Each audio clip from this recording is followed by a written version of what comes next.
for checking out My Golden Mind online magazine, home for hard rock and metal. I'm here tonight with Alien Weaponry. They are playing in Voodoo in Dublin, so their first show here in Ireland. And they're playing with two great bands, Dead Label and Words of Burn. So yeah, thanks to DME Promotions. So guys, thanks very much for coming over. How do you feel about your first show over here? Yeah, mate, I'm excited. Yeah, it's an awesome venue here as well, and as you can see, there's a couple of people lining up already, so yeah, should be fun. It's going to be a good show. So you guys are on tour for the Tu Matoenga album, or it's a tour. Yes. So close enough in terms of pronunciation. I take it it's a follow on from the album name too. Yes. So God of War, you're going to bring that energy to the stage. Well, that's what we try and do. Yeah, So I mean, I hope people aren't disappointed, and we can bring that tonight. So yeah. So in terms of the Tu Matoenga, he's a god of cooking and fishing as well. Yeah. So do you guys have anything on the side that helps you relax when you're on tour? We got the good old Waiata. Before the show, we always sing, traditional Māori Waiata is a good way to get in the mood before we jump on stage. Along with Lewis likes to do a bit of meditating. He's at peace. Yeah. And we just chill, or like it's either all the way chill before a show or absolutely nuts and smacking each other in the face kind of stuff. So Yeah, I just get hyped as fuck and I start yelling at him. yeah. So this tour that you guys are on, obviously you started at home and you had some shows in Australia with Download as well. Yeah. You went to the USA and then you're over here. So Yeah, you guys are getting to do Slayer's last show in Germany. Yeah. You're getting to do all the festivals, you have to do headline shows, you got Anthrax. Yeah, man. Now we're doing all of it this year. You were really lucky, as you said, we got Slayer's last European show even. So that's going to be good. Along with, we've already done one Anthrax show, and we've got 6 more to go. Plus a bunch of headline ones. And this will be our third headline show. Fifth night. Last night was our fourth. Oh yeah. So easy. But yeah, I think we couldn't have asked for like a better tour over here. In Europe, UK, and obviously you guys. And I mean it's just really awesome to be able to be coming back and doing this for a second time. You know, we were supposed to come here last year and things kind of fell through. So yeah, for a lot of people, I think they've been waiting to see us here for a while, and we're really glad we could be here tonight. It's really blowing our expectations away. Excellent. So in terms of then being on tour with all these different bands, who have you learned the most from being on tour? It's hard to say. Probably Ministry, eh? Yeah, because we actually had time to make pretty good friends with the guys from Ministry. Big Al, he actually invited us back to his place in LA, and we got to hang out with him. He told us some pretty crazy stories, as Al would. And yeah, just before we came over here to Europe, the drummer from Ministry, Derek, we actually hung out with him for a day, and we went around Venice and did all that cool American stuff. So yeah, that, and I think the other really influential band for us was Devilskin, who were another New Zealand band. He really supported us earlier on, and especially the bass player Paul Martin. So yeah, he was kind of the first guy that ever played us on a radio station. So yeah, it was awesome for us. So in terms of actually the scene in New Zealand, so like we know bands like She Had, that you guys have, you have a lot of kind of association with due to producing the album and stuff, but also like Beast Wars. So what other bands from New Zealand should we kind of check out? Season Conflict.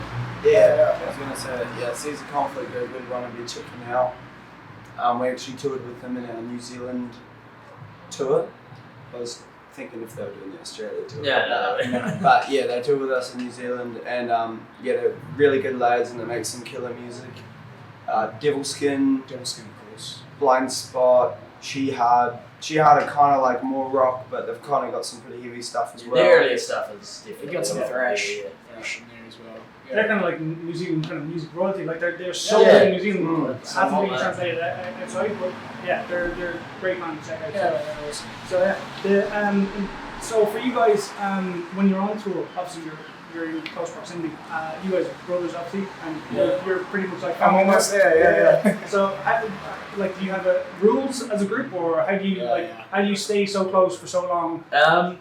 Sometimes we don't even know how, but I mean, on this tour we've got 2 vehicles, so some of us are travelling in a van and the others are travelling in a camper. So me and him get separated most of the time. Because we're brothers and we always argue about shit, you know. Space is the hardest thing to come by when you're on tour. So I mean, physically close is a different thing from like emotionally and like, you know, we support each other full way there. I mean, we got the rules, as I was saying. We got 4 rules: is write good songs, practice those songs, stick together, and don't be a dick. So Pretty simple. yeah, pretty straightforward, but we managed to break them somehow. So. And mostly rule number 4. Yeah. So who's the biggest dick in the band? Those 2. So when you guys are traveling so much and you're traveling so often, because obviously the shows from one day to the next, do you get time to practice, or is it your set is your practice? Pretty much. You don't really practice on tour, right? Like, yeah, it's a completely different. Well, every show is kind of like practice, isn't it? Yeah. You know, sometimes during sound check we'll come up with a bit of a riff idea or something and just jam it out.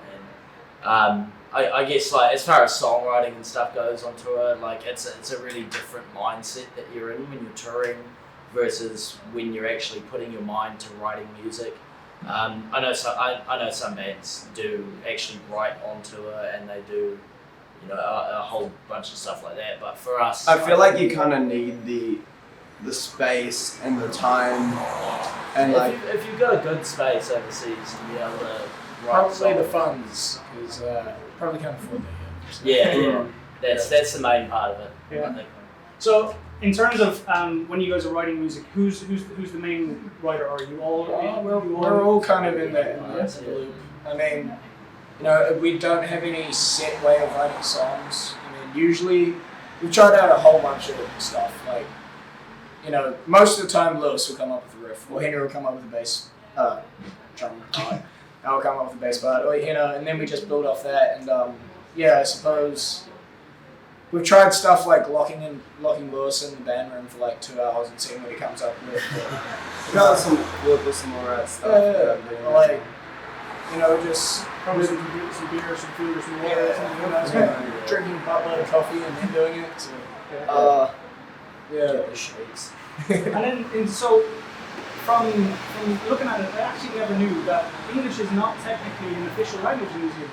It's Maori and New Zealand Sign Language. So, so it's, for me, music coming out of the country, there's not as much in Maori like you guys are doing. So is there much of a scene for that music over in New Zealand? Maori?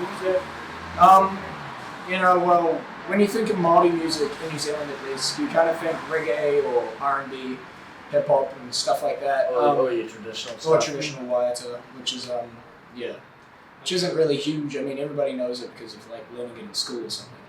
But I guess we're trying to kind of break the mold of, you know, if you're Māori, you got to listen to hip hop and rap and everything, because, you know, when we started writing in Māori and you know, playing metal, we had a lot of Māori kids, or, you know, Māori fellas coming out of the heavy metal closet, like, you know, finally announcing to the world, like, oh yeah, I like metal, because they kind of have a little bit embarrassed or something, stuff like that. So yeah, because I was going to ask, because normally the say bands that would be quite big, be Fat Freddy's Drop and Black Seeds and stuff like that. So those Catch a Fire, yeah. Which we're all massive fans. I'm a huge fan of Catch a Fire and, you know, Fat Freddy's and all that. Love Maori, yeah.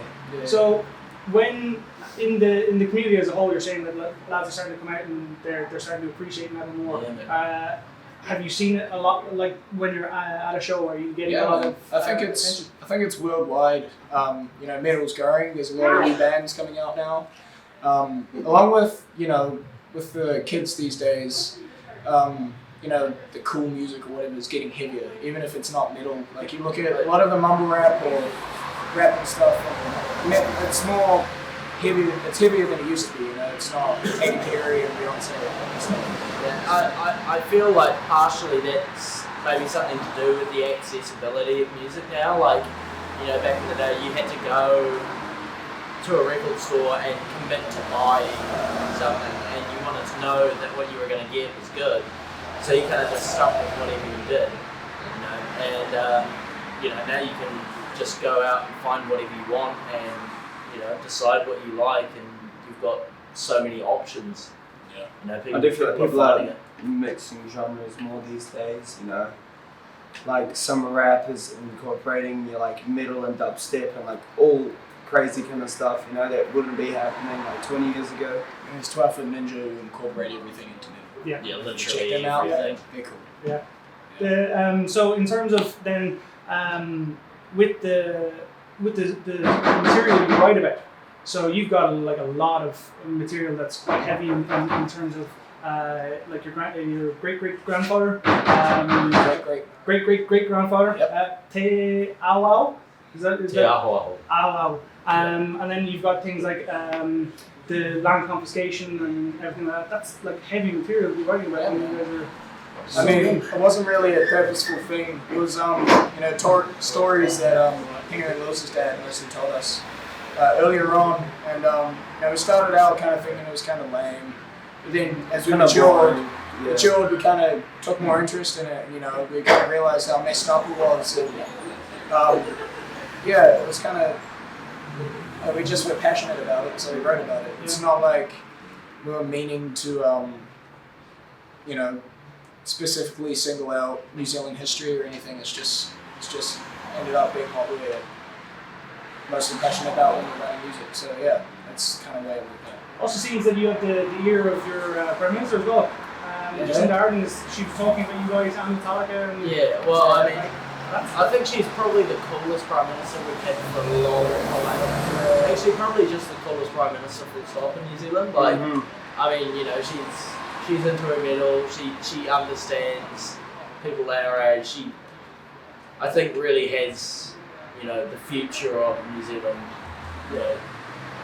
She's she used to be a DJ. She loves music, so yeah, in New Zealand they got a pretty good, you know, infrastructure for supporting music and stuff. Yeah. So yeah, we're pretty lucky, and yeah, she likes our stuff somehow, you know. Apparently her kid does as well. Yeah, she's in the car. Her kid's in the car, you know, watching out. So that's awesome. That's always good. Start from young, you know. So in terms then for you guys have had your album out for about a year now. Yeah, I think it's a year and 11 days.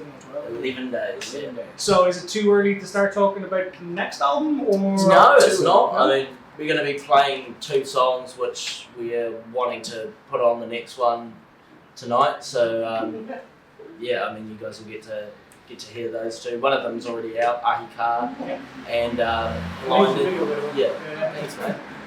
Blinded. That one is going to be coming out pretty soon. So yeah, we're going to be releasing that one as a single as well with its own music video, which is, yeah, that was kind of, we had a fun time shooting the music video for that. It was that one's going to be really long and involved shoot. Yeah. excellent stuff. Well, is there anything you want to say to the people watching online? Yes. Well, thank you very much, Ireland. You're very sick, guys, and really looking forward to tonight, and we're really looking forward to coming back. So. Yeah. Appreciate all you guys' support. If you guys haven't heard of us yet, please go and check us out. And we hope you like us. Keep it real, keep it metal, all that. Yeah, Thank you very much, mate. Best of luck with the gate and best of luck with the rest of the tour. Cheers, brother. Cheers. Thanks very much for tuning into My Little Mind online magazine. Your home for hard rock and heavy metal. Cheers.